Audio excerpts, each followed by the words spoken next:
In a pivotal moment for international trade relations, China has confirmed that the United States requested a high-level meeting in Switzerland aimed at addressing ongoing trade tensions.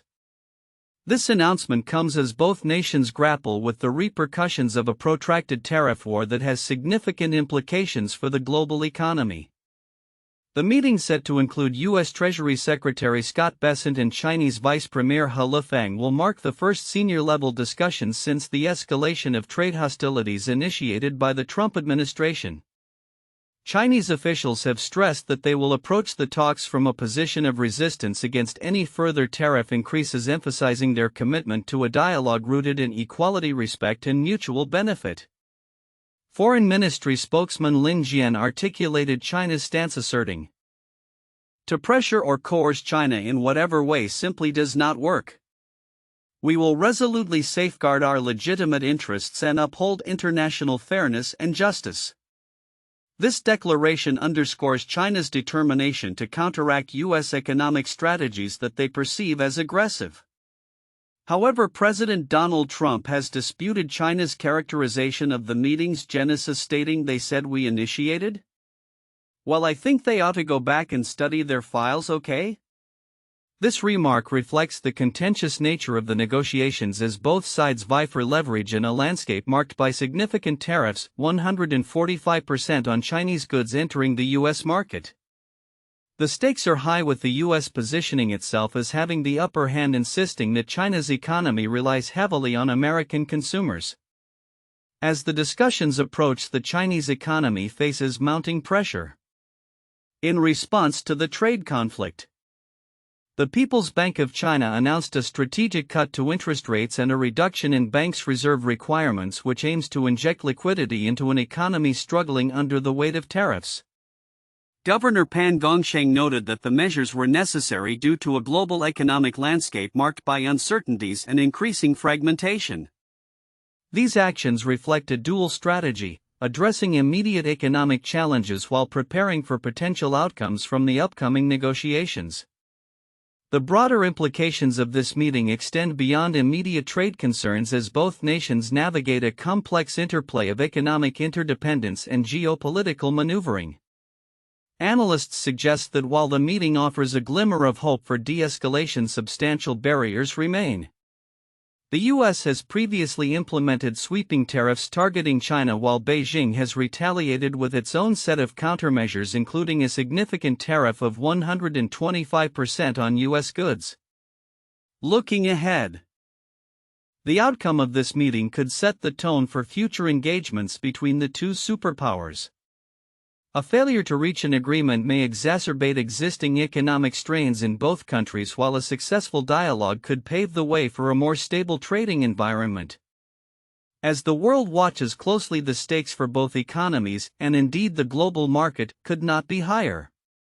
The coming days will reveal whether diplomatic overtures can yield a resolution or if the trade war will further entrench itself in the economic fabric of both nations. In a rapidly evolving geopolitical landscape, the long-standing economic strategies of influential leaders are about to be put to the test. Former U.S. President Donald Trump, known for his unwavering belief in the power of tariffs as a tool for economic protectionism, faces a significant challenge as the United States prepares for pivotal trade talks with China. The upcoming negotiations come on the heels of Trump's recent Liberation Day tariffs, which have set the stage for a complex interplay of diplomacy and commerce. As both nations gear up for their first in-person discussions since the imposition of these tariffs, the stakes are higher than ever. On one side stands Trump, whose administration has long touted tariffs as essential for safeguarding American jobs and industries. On the other, Chinese President Xi Jinping is strategically reinforcing his nation's economic position, particularly in light of external pressures from the U.S. Xi's recent state visit to Russia underscores this dynamic as he thanked Moscow for its support regarding Taiwan, a topic that remains contentious in U.S.-China relations. In a signed article published ahead of his trip, Xi emphasized that Taiwan's unification with mainland China is an unstoppable historical trend irrespective of foreign interference. The timing of these remarks coinciding with U.S.-China trade discussions reveals a dual focus on economic resilience and national sovereignty. Analysts suggest that Xi's assertive rhetoric may serve to solidify domestic support while also sending a clear signal to Washington that Beijing will not back down on critical issues. As the U.S. delegation led by Vice Premier Lifeng prepares to meet their counterparts in Switzerland, the potential impact of Trump's tariffs looms large. The tariffs were designed to counteract what Trump characterized as unfair trade practices by China, yet they have also sparked concerns over retaliatory measures that could further strain relations. Previous data indicated that U.S. tariffs have led to increased costs for American consumers and businesses, raising questions about their long-term efficacy. The backdrop of these trade discussions is further complicated by the issue of American citizens detained in China. Stories of wrongful detentions such as that of Dawn Michelle Hunt, who has been imprisoned since 2014 under dubious circumstances, highlight the urgent need for diplomatic engagement. Tim Hunt, her brother, has been vocal in urging the U.S. government to act decisively. "Don't just talk about it, be about it," he implores, reflecting a growing frustration among families of detained Americans. This sentiment resonates with broader concerns regarding U.S.-China relations. As the trade talks approach, there is a palpable anxiety that political maneuvering could overshadow humanitarian considerations. The U.S. Department of State has stated its commitment to addressing the mistreatment of citizens abroad. Yet recent statistics reveal a troubling trend: more Americans have been wrongfully detained in China in recent years than in the prior decade. In this multifaceted scenario, the intertwining of trade policy and human rights advocacy presents a formidable challenge for U.S. negotiators. Some experts warn that a more adversarial stance, particularly concerning tariffs, could complicate efforts to secure the release of detained Americans. Elizabeth Richards of the Foley Foundation emphasizes the need for a balanced approach, noting that the energy the new administration has brought to the issue of hostage recovery is promising, but it must be coupled with strategic diplomacy. As negotiations commence, it remains to be seen how Trump's tariff policies will evolve in response to the outcomes of these discussions. If history serves as a guide, the path forward is fraught with uncertainty. Both nations are at a crossroads, where economic interests and diplomatic relations must navigate the turbulent waters of national pride and international expectations. Observers will be keenly watching to see whether a resolution can be reached that not only addresses trade imbalances but also promotes the welfare of American citizens unjustly detained abroad. The future of U.S.-China relations hinges on the outcomes of these talks, and as both governments engage in dialogue, the world is left to ponder the lasting implications of their economic strategies and human rights commitments. In a decisive move to bolster its struggling economy amid escalating trade tensions with the United States, China has announced a significant cut in interest rates and a series of measures aimed at injecting liquidity into the financial system. The People's Bank of China (PBOC) revealed on May 7, 2025, that it would lower the bank's reserve requirement ratio by half a percentage point and release 1 trillion yuan, approximately £103.6 billion, into the banking system. This step comes as the nation grapples with a daunting 145% tariff on its exports to the U.S., which has put immense pressure on its economic landscape. Pan Gongsheng, the governor of the PBOC, characterized these actions as part of a moderately loose monetary policy designed to combat a global economy fraught with uncertainties and increased trade fragmentation. "We are facing an environment where economic tensions are intensifying and the traditional pathways of growth are being disrupted," Pan stated during a press briefing. The central bank also announced a reduction of its benchmark interest rate by 0.1 percentage point, underscoring its commitment to stimulating domestic demand. China's economy, heavily reliant on exports, has seen a marked decline in this sector, which still accounted for 15% of the country's GDP as recently as last year. The ongoing trade war has forced Beijing to shift its focus towards domestic consumption as a means of sustaining growth. The recent measures are also aimed at revitalizing the property market, a critical component of the Chinese economy which has been reeling under regulatory and economic pressures. To support this sector, the PBOC reduced borrowing costs under a government-backed home purchasing scheme to 2.6%. The trade war has not only affected China but has also reverberated across global markets as both nations have retaliated with tariffs that stifle trade.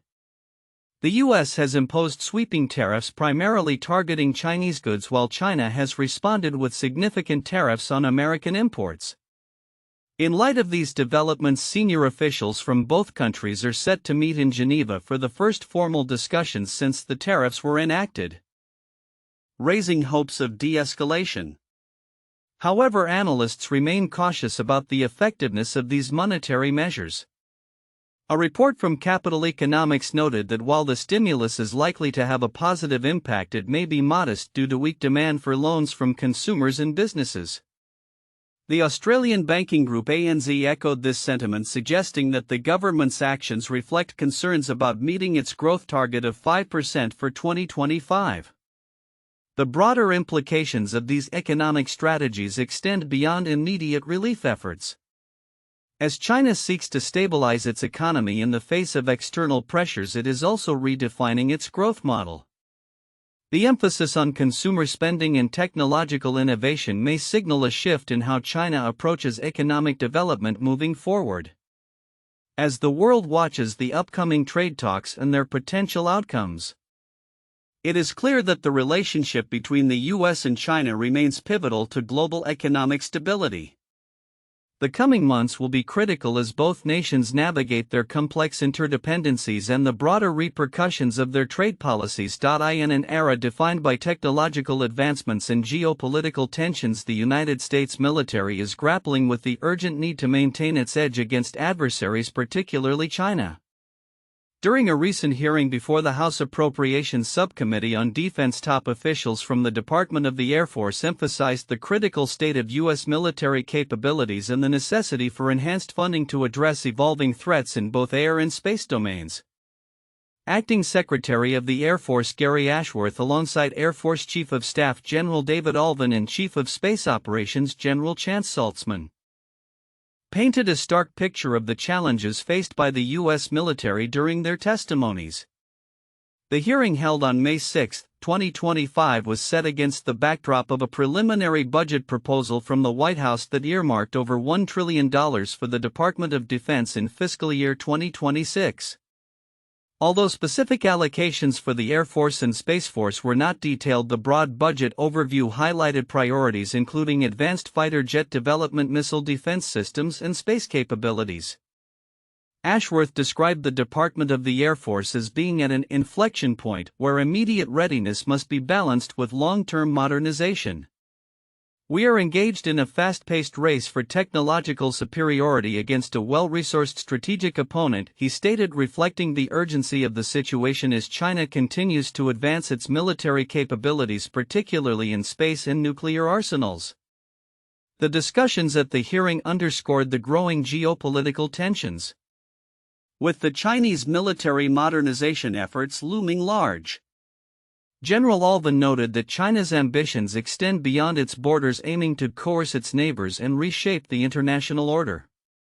He highlighted the necessity for unmatched nuclear deterrence capabilities to counter a potential Chinese nuclear breakout. This sentiment was echoed by General Saltzman, who stressed the strategic importance of securing U.S. interests in space, where advancements by adversaries could turn current advantages into vulnerabilities. The absence of a detailed budget proposal limited discussions to broader strategic priorities, with Ashworth outlining three key areas of focus: protecting the homeland, strengthening deterrence, and developing advanced missile defense systems. Notably, these align with the previous administration's emphasis on modernizing the nuclear triad and ambitious projects such as the Golden Dome missile defense shield. This proposed system aims to integrate ground-based interceptors, naval assets, and potentially space-based sensors to counter a range of threats, including ballistic and hypersonic missiles. A significant point of concern raised during the hearing was the modernization of the nuclear triad, particularly the Sentinel Intercontinental Ballistic Missile (ICBM) program, designed to replace the aging Minuteman III missiles. Despite facing scrutiny over cost overruns with estimates suggesting a lifetime cost exceeding $130 billion, Ashworth emphasized the importance of modernizing this leg of the triad to maintain strategic stability in light of China's rapid nuclear expansion. In addition to the Sentinel, the hearing highlighted the development of the B-21 Raider, a next-generation stealth bomber poised to become the backbone of the Air Force's future bomber fleet. With advanced stealth capabilities, it is designed to penetrate heavily defended airspace and deliver both conventional and nuclear payloads. The Air Force plans to acquire at least 100 B-21s, with operational units expected to enter service by the late 2020s. However, challenges extend beyond just funding and modernization. The Air Force is also grappling with personnel shortages and outdated platforms as aging aircraft like the F-22 Raptor and B-52 Stratofortress strain operational readiness. With recruitment and retention issues complicating the landscape, the hearing revealed a sobering truth: the U.S. military's technological edge, once taken for granted, is increasingly at risk. As the hearing concluded, the leader's message was clear: the U.S. military stands at a crossroads, facing adversaries that are not standing still. While the proposed defense budget is substantial, the allocation of these funds must be carefully considered to address both immediate needs and future threats. The emphasis on advanced systems like the B-21 and Sentinel reflects a recognition that maintaining deterrence requires both strength and adaptability. The focus on countering China's advancements in both conventional and unconventional warfare underscores the shifting dynamics of global power. As the U.S. military navigates this complex landscape, the question remains: can it afford to fall behind in the new era of great power competition? As Congress moves forward with budget deliberations, the stakes have never been higher for national security and the future of U.S. military capabilities. Chinese President Xi Jinping's recent visit to Russia has added a significant layer of symbolism to the flourishing relationship between the two countries, a move that analysts suggest will be closely scrutinized by European observers. Arriving in Moscow for a 4-day state visit, she engaged in high-level talks with Russian President Vladimir Putin, marking a pivotal moment amid the ongoing geopolitical tensions stemming from the war in Ukraine. The timing of Xi's visit coincides with the 80th anniversary of the defeat of Nazi Germany in World War II, during which she is expected to participate as the main guest of honor at the Grand Military Parade in Red Square on May 9. This event not only underscores the historical ties forged between China and Russia but also serves to reinforce their current alliance. In a signed article published ahead of his arrival, she emphasized the eternal nature of the China-Russia friendship, shaped by shared sacrifices during the war. However, the complexities of this relationship cannot be understated. European analysts have raised concerns about the sustainability of China's dual strategy of strengthening ties with Moscow while simultaneously seeking to maintain and improve relations with European nations. As the conflict in Ukraine continues, the balancing act becomes ever more precarious. China's increasing reliance on Russia might complicate its ambitions in Europe, noted one European diplomat. The ramifications of Xi's visit could therefore extend beyond bilateral ties, potentially influencing China's diplomatic posture toward Europe and its broader geopolitical strategy. Meanwhile, the visit comes at a time when American public opinion toward China appears to be shifting. Recent research from the Pew Research Center reveals a notable decline in negative perceptions of China among Americans, with the percentage of individuals holding unfavorable views dropping from 81% in 2024 to 77% in 2025. This change highlights a growing recognition of China's contributions to global development, particularly through initiatives like the Belt and Road Initiative, which has significantly impacted infrastructure in numerous developing countries. While such findings indicate a softening of attitudes, the political landscape remains fraught with tension. Political leaders in the United States often utilize adversarial rhetoric concerning China to galvanize support, a tactic that diverges from the more nuanced views held by many Americans. Pew's data suggests that younger generations influenced by cultural exchanges and digital interactions with China are more likely to view the nation as a potential partner than a rival. In South Korea, the implications of US-China diplomatic relations are also being felt. Recent optimism surrounding renewed talks between the two major economies has propelled South Korean stocks to a 6-week high, with the Kospi index rising as investors anticipate a reduction in global trade tensions.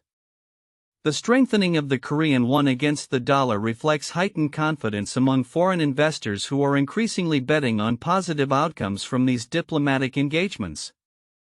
As the world watches these developments unfold, the intertwined narratives of diplomacy, trade, and public perception suggest a complex future for international relations. The leaders of China, Russia, and the United States are navigating a landscape where historical allegiances conflict with contemporary challenges, including economic cooperation and climate change. The coming weeks will be crucial in determining whether these nations can move beyond rivalry toward a more collaborative approach, particularly given the pressing global issues that require coordinated responses. In conclusion, Xi Jinping's visit to Russia serves as a critical juncture in international diplomacy. While it symbolizes a deepening of Sino-Russian ties, it also reflects the intricate web of global relations that are evolving in response to current geopolitical dynamics. As nations grapple with their positions in this shifting landscape, the need for dialogue and collaboration becomes increasingly apparent. The future trajectory of US-China relations, along with the broader implications for global stability, will depend significantly on how these leaders choose to engage with one another and their respective publics in the months to come.